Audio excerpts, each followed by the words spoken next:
人讲一句，台语有意思。大港一句的观众朋友，大家好，我是上古水的丸仔。当热人的时，我们就爱浸伫水里。咱今仔日要绍介的主题是收水。收水汉字写作收水，罗马字写作思由收，滋味水。收第5条，水第2条。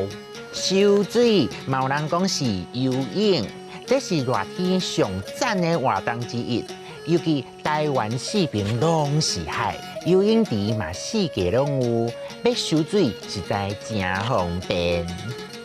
收水的方式真多，速度上紧的是双手拍水，双脚踏水，越头换开，身躯直直那直高的掠高收。嘛有人直接为花语翻叫做自由式。若要讲上辛力会当收上久的，就是双脚画圆弧啊，踏水，双手向两边背水。额头换开的水加收，嘛有人讲是四脚收。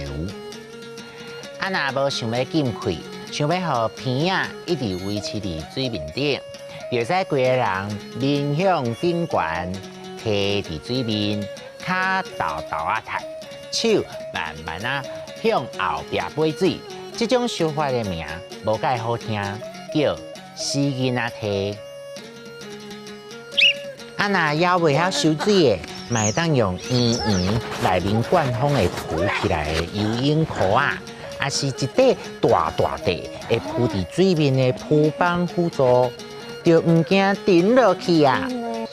俗语讲教囝学收，唔通教囝爬树，因为古早人认为学爬树是无必要的代志，甚至有可能会跌倒受伤。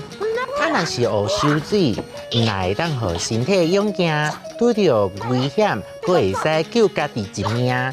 用这句俗语来解说教育方向的重要性。